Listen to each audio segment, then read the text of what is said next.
Hello everyone. Today we will be seeing important from irrigation engineering, 5th semester, 3rd year, diploma in civil engineering, SBT Bihar. The topic is hydrology. Okay, so let's move into the content part. So in this lecture, what we'll be seeing? We will be seeing brief description of hydrology, definition of rainfall, rain gauge and rain gauge station, type of rain gauge. So these three topics we will be dealing in this video lecture. Okay, so let's move into the hydrological part. So what is hydrology? It is very simple. It is a science which deals with occurrence, distribution and movement of water from the earth's surface to the atmosphere and below the surface of the earth. As we all know, hydro means water. Okay, hydro means water and study of water is known as hydrology. Okay, so why we study hydrology? It's simple, like when you have all studied about this hydrology in 7th and 8th standard also. So it is a very basic term where water is evaporated to the sky, and through sky, when it becomes heavy, it precipitates back under the gravity to the earth. Okay, so the movement of water in earth surface is known as a hydrological cycle also. So in this topic, we all know what does hydrology means. Okay, so in irrigation engineering, why hydrology is used? As we all know, for cultivation and irrigation of any crop, we require water. What does water provide? Water provide moisture and strength to the plant, and it helps in growing, as we all know. So there is a certain crop period time for each and every crop. Like now, paddy season is going on. That is Kharif season, known as Kharif season. Kharif season and Rabi season. Rabi season is done during winter season, and Kharif is done during summer season.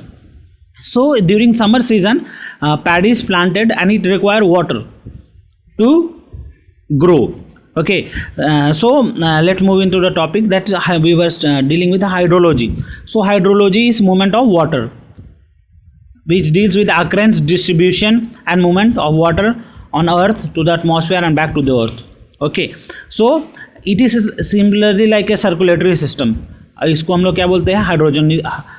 Hydrological cycle. Next, what is hydrological cycle? As you can see in the picture, let me help you with this picture. Like this water source are given: ocean, river, lake. As you can see, this is ocean, river, lakes. So why this is used? Due to heat, due to the sun.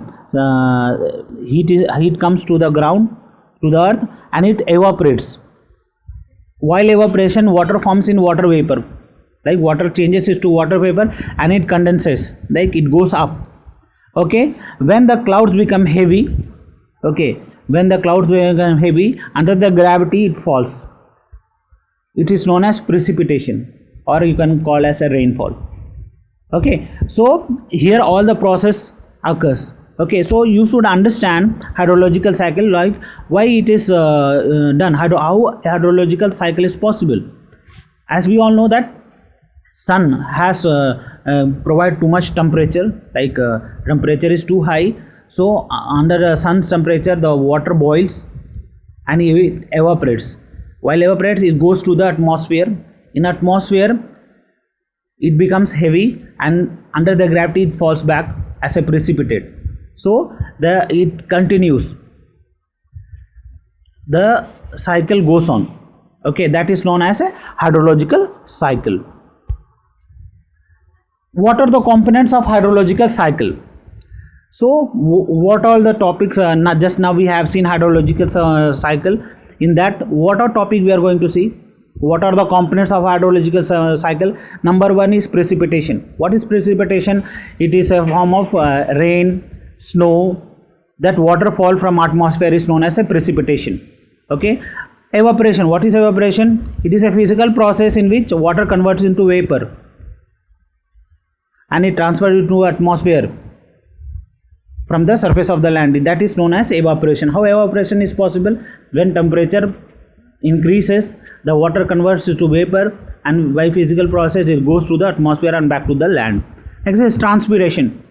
What is transpiration? We all know water from the soil is absorbed by the plant root, like plant absorbs water, and through plant only the water droplet transpire to the atmosphere, that is known as transpiration. Next, evapotranspiration, like combined process where water is transferred to the atmosphere from open water source as well as vegetation. Like evapotranspiration, like हमारा पेड़ पौधे से भी पानी ऊपर vapour में बन के जाता है और इवन नदी नाला से भी और ओशन से भी जाता है, that is known as evapotranspiration. Next, infiltration.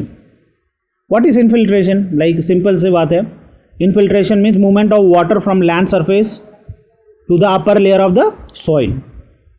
Next is percolation. Percolation means the penetration of water from the soil to the lower part, like movement of water through the subsurface down to the water table, like water moves from subsurface, like surface to subsurface and subsurface to water table. Like during the rainy season where water table is high, the water gets contaminated. So it's very much important that what type of water you are using, you should know the turbidity, like what type, is it suitable to drink. Okay, next is overland flow. Okay, so there is sometimes like as we all know, we are studying irrigation, it is very much, it's important to know overland runoff or flow. That in Bihar almost 15 districts has been affected by rain, and due to the overflow in the rivers, and it is flooding the districts. So that is what that is causing a flood. Okay, next is surface runoff. Surface runoff similar, like Mumbai and Bihar now facing, Assam is also facing surface runoff. The water is coming in huge amount to the cities. So these are the process of hydrological cycle. Next is definition of rainfall. We all know, we have studied what is rainfall. Rain is a water, liquid water, it's form of a droplets, okay, which condense into the atmosphere and then fall back under the gravity, where water cycle goes on. That is known as a rainfall. And why it is used? It's used for hydroelectricity generation and irrigation purpose, and so many other purposes too. Okay, and it is, rainfall is a purest form of water. Okay, very pure form, there won't be any harmful bacteria in it. Okay, as you can see in the diagram, it is a tiny droplets. Okay, so how it is done? By hydrological cycle.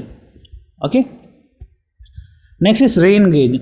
First we have studied about rainfall. Now is rain gauge. Gauge means it is a like measurement of rain, how much centimeter or rain has fallen in last 6 hours or 12 hours. So rain gauge is an artifact used in meteorological station. Like what is meteorological station? Meteorological means who predicts the weather condition, that is known as a meteorological station. Okay, and rain gauge is used to measure the amount of rainfall has fallen. Okay, where precipitates are all are hydrometer falling to the earth is being measured with the help of rain gauge. It is of two types, one is non-recording and one is recording. Okay, next is rain gauge. So it is of two types, as I have said, recording type and non-recording type. But which is used in India most popularly? Simon's rain gauge, which is non-recording type.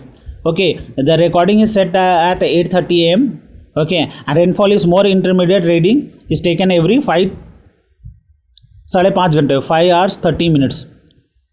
Okay, so like if rainfall continuously, so every 5 hours 30 minutes the rain collected in the jar or a vessel is measured, and through that we can, it is done manually. Okay, so let's move into the topic, that is non-recording type rain gauge. So what is rain non-recording? Like it is done manually. As you can see in the this slide, non-recording is Simon rain gauge, which is mostly used in India. Okay, the concrete block is made of 600 mm into 600 mm into 600 mm, where it is constructed in such a way that there is a collecting bottle inside that, metal container and funnel. What is funnel? Like when you go to a dealer, they give you funnel. Through the funnel only they pour oil, that it goes inside your jar. So it is a funnel, like it have a large opening and small opening at the other end. Okay, so through that water come inside. Like when rain comes, it is get collected in the receiving vessel when it is measured. Okay, so it is under the Simon's rain gauge. As you can see, the construction in Simon's rain gauge, the 3D version of Simon's rain gauge and the same Simon's gauge, and it is measured with the help of measuring jar, through which you can get the answer like पिछले 5 घंटे में कितना बारिश हुई है. Okay. Next is recording time rain gauge. Recording time means it is done automatically. Like this is very hi-fi type. So it is a clock driven and pen driven. It marks the it plots the graph. Okay, every 6 hours to 12 hours the total reading is taken. It is of 3 type. कौन सा है? Waiting bucket type, tipping bucket type, floating and natural siphon type rain gauge. So we will be seeing all these 3. So first of all is waiting bucket type rain gauge. Waiting bucket as you know, what is bucket? Bucket is balti in Hindi. So it is the shape of bucket. It is attached over it, funnel and outer cover is there. Collecting bucket, balance linkage mechanism, like when the weight increases, the pen moves. It's like simple like the heartbeat. Okay, so pen arm is there, rotating chart is there, extension spring is there. When weight increase, it keeps on marking, as we all know, like it will be marking like this. Like if the weight increase, it will go up. Okay, so every 5 to 12 hours it is measured. Okay, next, tipping bucket type. It is also similar, but is mostly popular in US, United States Weather Bureau, where water is collected from tip bucket to the storage tank. There is an opening, you can see here through this tip. The water goes inside. Okay, the funnel is there and it is weighted. Okay, list count of 1 mm and gives out 1 electric pulse. It is connected to, it give a electric pulse, like electric variation इसमें देता है, ठीक है, and it is connected with the electrical circuit. ये this is the function is through electrical circuit. It works on a electricity. Okay, tipping bucket type. Next is floating or natural siphon type rain gauge. Floating and natural siphon type rain gauge. What is that? It will be a simple like waiting bucket type, where it keeps floating. A funnel receives water when it's collected to rectangular container, and then it keeps float. Okay, it movement being recorded by pen moving, or a recording drum actuated by a clockwork. Like similarly, there a pen is there and a seat is there, where as weight increases and it floats, the variation will come and it will mark. Okay, curve drawn using this data is known as a mass curve rainfall. Like how much curve is drawn, like from point A to point B, how much rain is there. So it is usual. As you see in the diagram, you will understand. Floating or natural siphon rain gauge. This is a 3D view version. Next, these two are recording type of rain gauge, that is floating. The float is I will help you with the diagram. As you saw, this is a float and this is also a float. So as you know, funnel is attached, base cover is there, resolving drum, chart mounted pen, clock mechanism, float chamber. So when water fill, the drum moves, the float moves and it marks. Okay, so that is floating and natural chamber. You can understand, it is mostly used. This is also electric supply and it is used in mostly developed countries. Next, summary. So as we have already seen in this topic, first of all, what is hydrology and a hydrological cycle, components of hydrological cycle. Like we have seen about precipitate, evaporation, transpiration, evapotranspiration, percolation, infiltration. So these are our topic we have already covered in hydrological cycle. Next, we studied about rainfall. What is rainfall and how rainfall is measured. Rainfall is measured with the rain gauge. Okay, and where rain gauge stations are made. Rain gauge stations are made in the area where, as we all know, in India, which is the highest receiver of rain is Cherrapunji and Mansigram. These are the two places where highest amount of rainfall falls every year. So we with the help of rain gauge in India, Simon rain gauge is used mainly. Okay, that is non-recording type, and in recording type it is of three type: bucket, waiting bucket, tipping bucket, and float bucket. Okay, so these are electrical supplied, and it's used in the developed countries. So in this hydrological cycle we have studied about the occurrence, movement of water by physical and chemical property, and the relation of living and material components of environment. So we have seen all the topics in the hydrological and I have referred Dr. B.C. Punamiya book and Santosh Kumar Garg book and google.com to prepare this slide. Hopefully you have understood. Thank you.